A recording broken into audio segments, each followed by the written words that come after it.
We're back with our Week 11 edition of the Thursday Night Tailgate. Thanks for joining us. What we're going to do, since we're going to recap the final week of the regular season, we're going to, after we go over that, talk about different playoff scenarios. This week you're not going to get our season recap. We're going to save that for when the last Anthracite Football League team is eliminated from postseason play. This week we are on location again at an awesome place, courtesy of Barney and Kelly Sheridan. We are here at Kelly's Irish Pub in Lansford, PA. Once again, another establishment that is always very supportive of the local sports teams. So we want to say a big thanks to Barney and Kelly for having us. What an awesome place. It is. This is a great place. You know, right up the street here from the Panther Valley Stadium. And great food and even better people. I mean, you can't say enough about Barney and Kelly. They know how to run a business, and you know, everything here is fantastic. I'll tell you what, one of my favorite TV shows of all times is Cheers. And you come into Barney's here, you come into Kelly's Irish Pub, and you get that Cheers feel. Everyone knows your name, and it's very warm and welcoming all the time, and they've done a great job with this place. This particular place here was, 15 different businesses over the course of 10 years, and they've made it stick here. They're here for, I guess, like 7 years, and just an outstanding place to come to eat, to drink, and to have a good time. Yeah, so we're at Kelly's Irish Pub in Lansford. They're currently taking reservations for Thanksgiving. If you want to take a break from the cooking and take the family out, give them a call. They'll be real happy to have you. So we're going to get into it, Week 10 recap. Before we get started, Coach Davis, I got to say, I was a little worried that we might not see Coach McGartle tonight. Big debut Friday night. Steals the show on F&F, obviously. Yeah, I mean, I turn on TV, and there he is. The baby blues were staring at the TV, and I'm like, is that Coach McGartle? Is that Paul? And there he was, F&F, TV 13. Mark McGeehan's next to him. Yeah, we know Mark. Man, Paul, he stole the show. Yeah, I'll tell you what, I had a lot of work to do this weekend, but I couldn't get any of it done. I spent the whole weekend signing autographs. It seems like everybody watches F&F. Your wrist sore. Yeah, oh, absolutely. But my favorite comment of the whole week was Emmett McCall told me that I Wally pipped Lou Rushnack. So for you younger guys out there, you got to Google Wally Pip. I'll do that. He's a guy that took the day off, and Lou Gehrig replaced him. Okay. For the Yankees years ago. But no, that was a lot of fun, and we've talked about those guys all year long. They're all positive. They're all about the kids, and it was fun to be a part of that. Very nice job. It was cool to see. So what we're going to do, we're going to start taking a look at our Week 10 games. First, we're going to look at big game with Schuylkill Haven home at Rotary Field against their rival Blue Mountain. We talked a lot about this game. Always gets a little chippy. This year was no different. It was had huge playoff implications, specifically for Schuylkill Haven. Schuylkill Haven playing as well as anyone in their Anthracite Football League this year. Schuylkill Haven jumps out to a big lead, 31-7. Then fourth quarter, things got pretty interesting. Yeah, one of the stats that jumped out at me with this game was Schuylkill Haven through the first 3 quarters, Shane Graspy, the quarterback, was 3 of 6. Which, whatever, it's not. But I mean, they were down 31-7, so he only threw 6 passes. The reason is because they barely had the ball. And then in the fourth quarter, he was 10 of 20 for 193 yards and 2 scores. And I mean, Blue Mountain made this interesting. 38-30 is what it ended up. And I mean, Haven's healthy. Haven has been healthy, and we can see why they were predicted to be number 1, because I think the first time they punted was like 4 minutes left in the game the other day. Yeah, Haven, they're playing as well, obviously, as anyone, not just in the Anthracite League, but in District 11 for their classification. Without a doubt. And you mentioned about the 3 of 6. Coach Mabry was quoted in the paper as saying, we had a game plan, but it's hard to execute a game plan when you have the ball 20 times in the first 3 quarters. And he actually was a little over-exaggerating there because they only had a 17. Because there was a time when Blue Mountain had a 54-17 edge in plays. Haven had it. Haven. I'm sorry. Haven had a 54-17 edge in plays, and that's the offensive line. That's just controlling the clock and pounding it out, and and then obviously some of the skill guys. Fink had another unbelievable game. Yep. Career high, 257 yards rushing, 2 touchdowns. He had another one, at least one, I'm not sure, passing. I know Mike Fierro had one. But he's such a difference maker. We talked about him a little bit last week and all the things he does on offense, defense, and special teams. Will Costello with another big game, 25 carries for 120 yards. But basically it came down to that offensive line dominance. And Haven, I mean, Jim Thorpe's the champions. We're not taking anything away from them. But man, Haven right now is, I think, the best team in the A9, and they're carrying the A9 flag into districts. Yep. Yeah, I mean, there's one thing that worries me about Haven, and it came up in the paper again. Even the kids are mentioning a little bit, and you could fix it. It's not a big deal. But it sounded like they had a couple breakdowns in the secondary.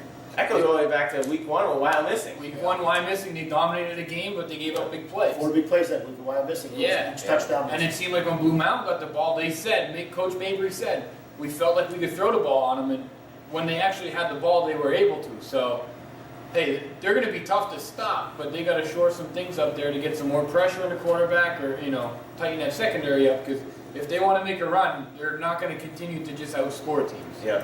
And Blue Mountain, the next game that they're going to be playing, it's going to be in the AFL next year when they come in. And they obviously played Haven very close. Final was 30-30. They beat the AFL champion Jim Thorpe, so Blue Mountain's going to come right in. They'll be forced to be reckoned with. We talked about that. Next, Lehighton at home against the AFL champs Jim Thorpe. Always a big game regardless. Doesn't matter what the record is.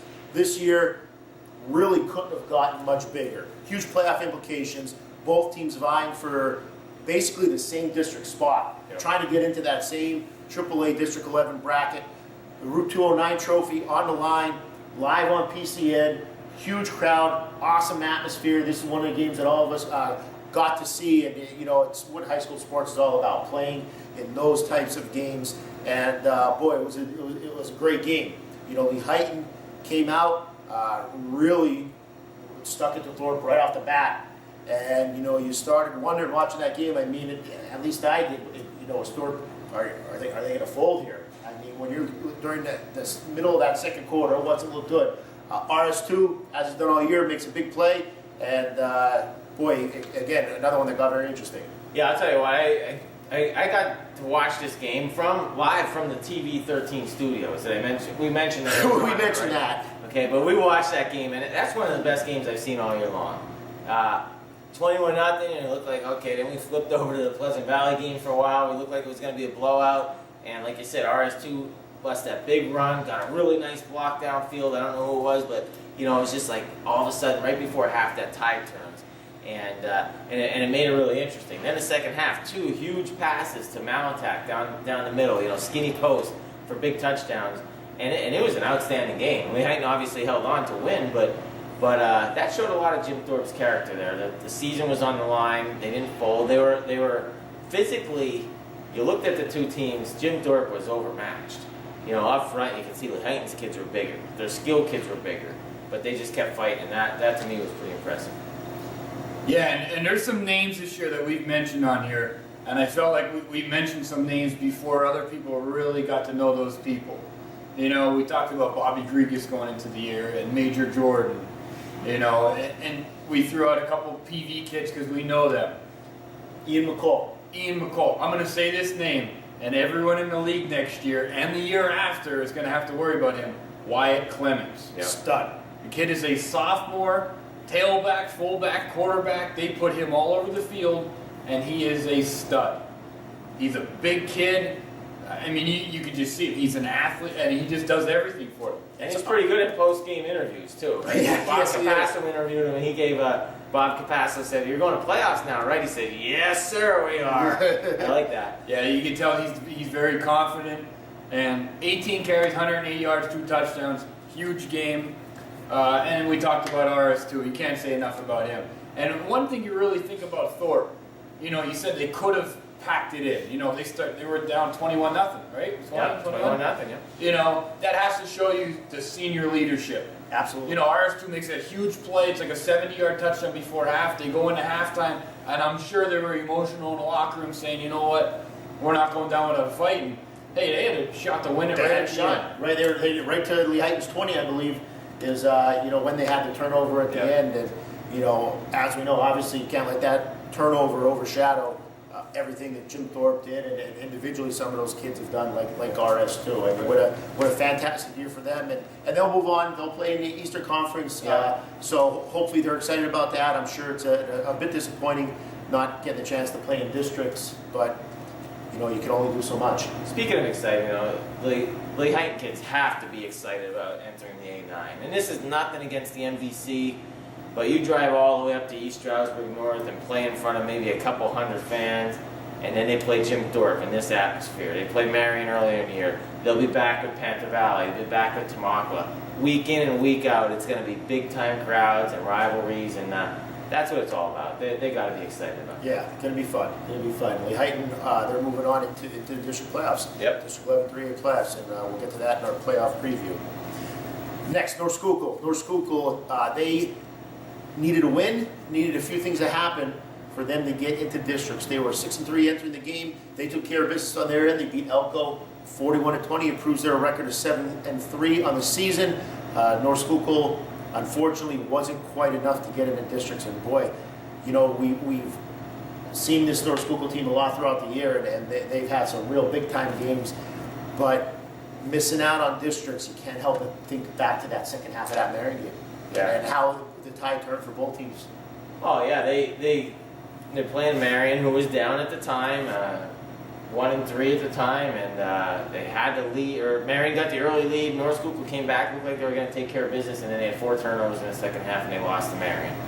Really, when we look back, only Marion's only quality win, and North Schuylkill, they get that one, and they're playing Pine Grove this week or Catasauqua in the district playoffs.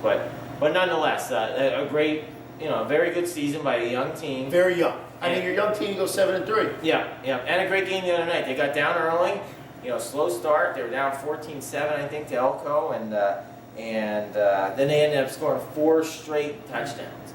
And a lot of that was behind and 6 touchdowns in the entire game by 6 different players. And we've been talking about their balance all year long. That's pretty impressive. But a lot of that was engineered by this week's Black Diamond performance of the week from Bobby Gregas. Obviously his best game of the year. 9 of 16 passing, 226 yards through the air, 3 TDs through the air, and I think he had about another 50 on the ground running the ball on like 9 or 10 carries. Just an outstanding performance by Gregas. Yeah, I mean, we said it all year. North Schuylkill, they have depth. Yeah. And we knew that when they were playing some of the smaller schools in the league, that they were just going to wear them down. Marion was just one of those games where he said, it doesn't matter how much you wear a team down. When you turn the ball over 4 times, you're going to have a tough time winning. But North Schuylkill outgained Elko 459 to 203. So that 459, that's a heck of a game offensively there. Austin Hummel, he seems like he's the one guy who's consistently in there every week. He rushed for 118. And then Tevin Murray, big kid, sophomore, he had almost 100 yards receiving. So the future is very bright at North Schuylkill. And hey, anytime you can get an extra week or 2 of practice with kids, that really benefits you the next year. And it gets you into the off season, everything. It's awesome. I mean, we're sitting here talking about what might have been for North Schuylkill, but when you just take a step back from that and look at it, this is a very young, talented squad that finished the year 7-3 and is going on to play in Eastern Conference and has a chance to win a championship. So, boy, when you're so reliant on younger kids, and you're thinking, okay, but hopefully things pan out by the time they're juniors and seniors and we make that little run. 7-3 is a pretty darn good stepping stone. Sometimes that's the end result. Yeah. And you're talking about that as a stepping stone with a lot of these young kids and a first-year head coach. So overall, very nice job for the Spartans. If there's anyone complaining right now in North Schuylkill that they're 7-3 and playing Eastern Conference, go complain to somebody at Tamaqua right now who's 7-3 and not playing this week. You got that right. We'll get to that. Yeah, you got that right. Okay, next game. Panther Valley at home, their season finale. They were hosting the Minersville Miners. With the way things shook out this week with games on TV, with our new celebrity, Coach Bogardo, being down at the FNF headquarters, Blue Mountain and Haven being on Saturday, PCN game with Jim Thorpe. We got to see a lot of games, which was awesome. It was a great weekend for high school football. This is a game I was at on Friday. I always like to see, especially my guys that are basketball guys or multi-sport guys, and I wanted to make sure I got a chance to see Kyle football's last game in person. So Kyle, fantastic job. It turned out to be Coach Lon Hazlett's final game as Panther Valley head coach. He told the team Friday night. It was in the paper Saturday morning, and they ended it on a great note. They won 38-6, played a very solid all-around game, offense, defense, and the usual suspects, Kyle football, Kyle Ferryman, and Richard Nace, who went over the 1,000-yard mark, both had huge games. Yeah, Kyle Ferryman, you could talk to any coach in the league this year, and they would want that kid on their team. Even if you had 11 of him, you would be competitive. I don't care if he's playing center, guard, wide receiver, quarter, whatever.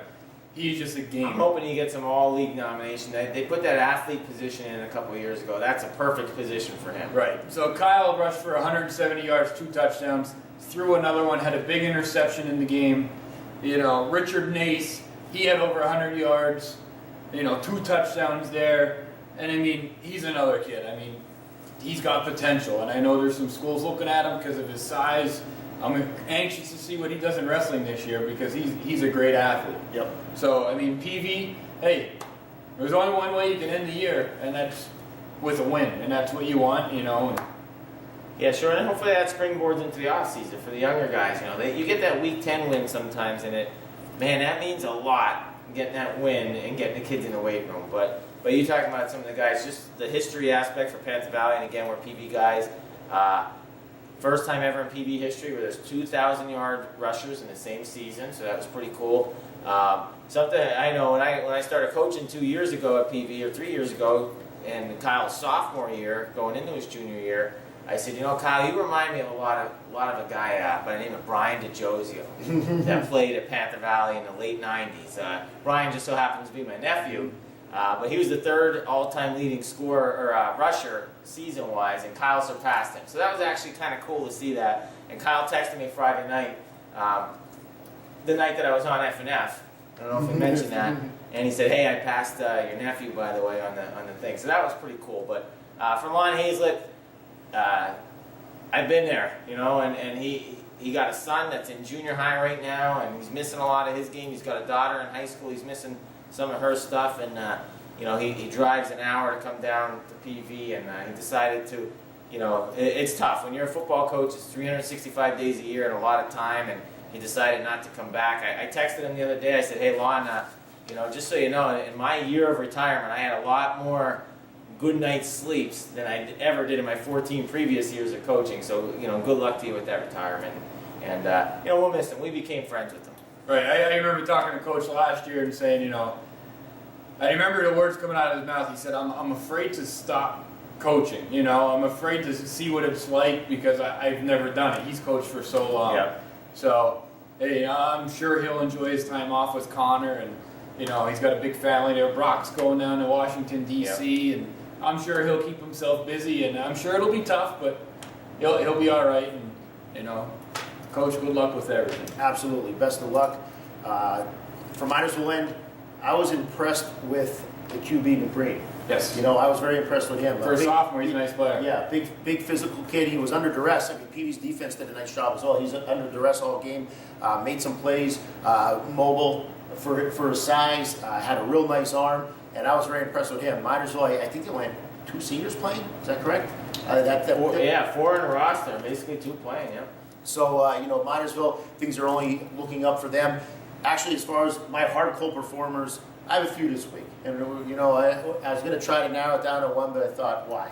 Right, it's our show. Yeah, we can do whatever we want. We got a few. So for this game, I got 3. I got the usual suspects of Richard Nace and Kyle football, but also Mark Williams, who put together a very nice career at Panther Valley. Absolutely. And that's great. if this is a biased hardcore performance by me, absolutely. I love those 3 guys. They were very fun to watch over the last 4 years. So they're my hardcore performers this week, finishing their career with a nice win at home over Minersville. Nice. Next we have another rivalry. Keep the helmets on. Monterey area. Before the game and after the game. You got that. Before the game, after the game, on the bus. because this one at times can get down right On your nasty. way to RJ's, you know, just keep the helmet on. Monty area needing to win.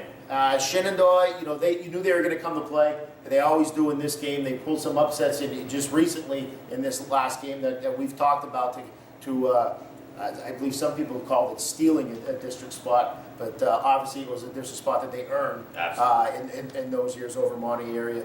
But Monty area took care of business on this night. They win 36-12. Monty area is their 7th regular season win. They also finished the year 7-3. Great year for Monty area.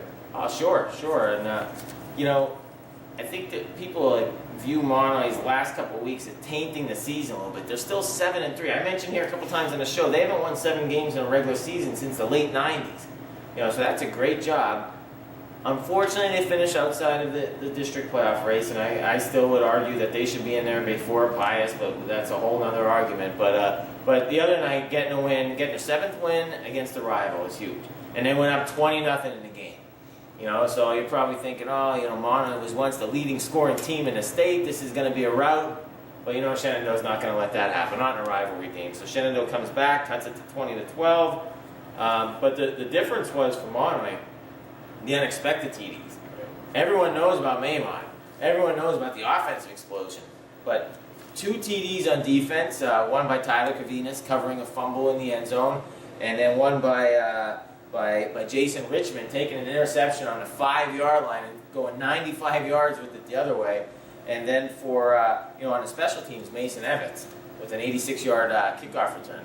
That was the difference in the game. They won by 3 touchdowns. Those are the 3 touchdowns. They're 2 defense and 2 kickoff, or 1 on special teams. Yeah, Mono had a win to give themselves a shot to make districts. And I'm sure there was a lot of Blue Mountain fans from Mono up to watch that game on Saturday. And hey, when Blue Mountain was making a furious comeback there, Mono had a little bit of chance there. Yeah.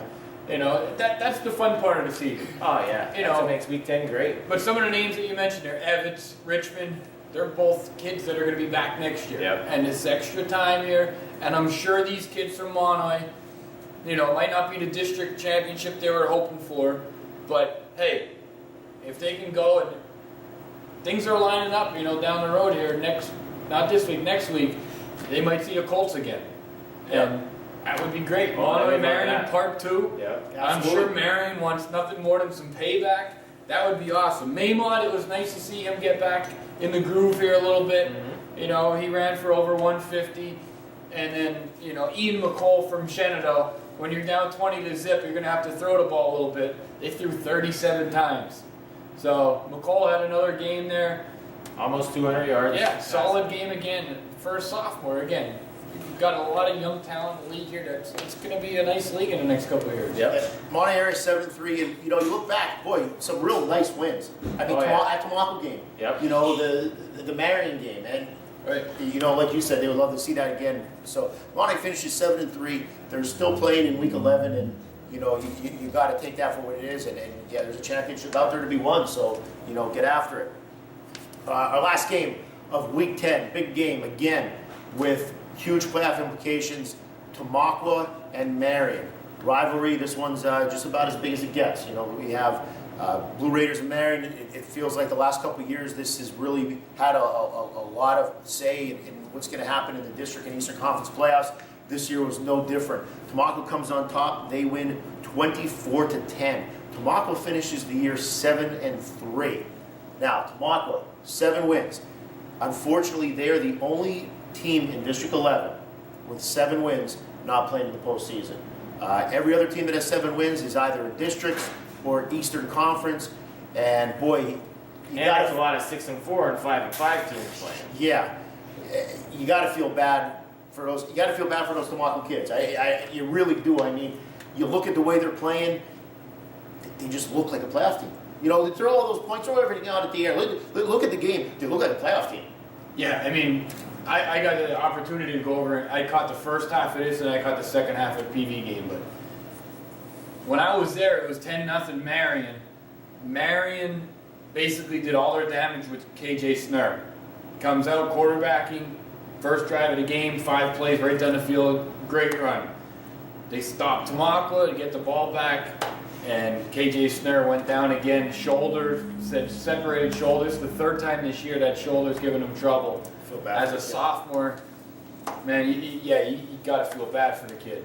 But after that, Marion really didn't do anything, and Tomaco's defense was the difference. I left, it was like I said, it was 10-0 at halftime. Marion got a field goal before half on a blocked punt that they got a short field and they kicked a field goal, but Bailey Becker. yeah, so Marion really hung in there, but at the same time they couldn't get anything going offensively. And I think a lot of that was to do with Tomaco. And for that reason, Tomaco's defense is my Coal Cracker Defensive Players of the Week. Tomaco's defense was outstanding. I think it said Marion had under 20 yards in the second half. You know, they dominated the game. 3 first downs the entire game. I mean, Yeah. imagine that. You only moved the sticks 3 times in an entire game. Yeah, and you know what? One of the things that really stuck out was Tamaqua. When they played PV, they were down at half. When they played Marion, they were down at half. Yep. You know, coaching, making adjustments is huge. All that time in the offseason, they're wearing teams down in the second half, and that's where hope really takes over the game. Yeah, and you know, just to continue with what you guys are talking about, I talked to Sam Bonner Saturday morning for about an hour, and that's a team that should be in the playoffs. And I don't know who to lay blame on here, PIAA districts or whatever. They got to figure something out that good teams like that don't get bumped by 5-5 teams or by 6-4 teams. It's just we got to. I don't know. I don't know what the answer is. I'm just kind of throwing it out there. And because he's talking about how much fun they're having, how the kids really still want to be there. They're on a 4-game winning streak. They beat Haven. You know, Haven, we just said, is probably the best team going right now. They beat them. You know, and you know, they just beat Marion, a team that's going to go off to the playoffs. So that's a shame. But talking about the game itself, just some stats. You know, just unbelievable.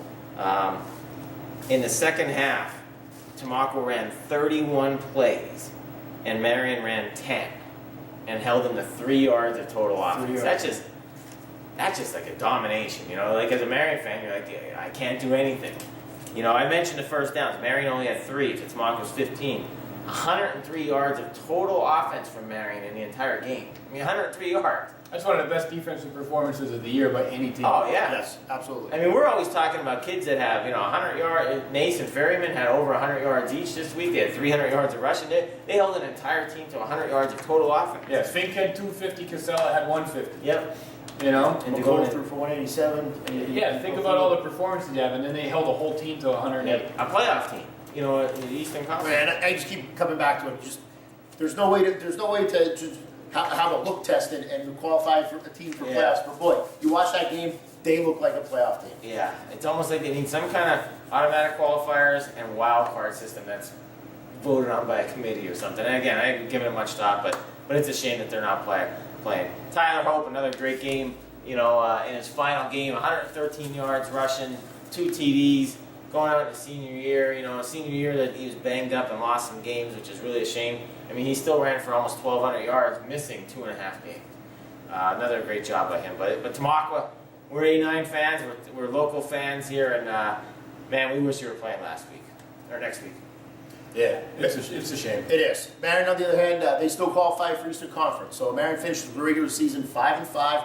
They'll move on to the Eastern Conference. We'll talk a little bit more about that in our playoff preview. But they still have a chance to win a championship, and who knows, could meet up with Monte again down the line. Yep. So, boy, hard to believe, but we just recapped the last regular season week of the 2013 Anthracite Football League season.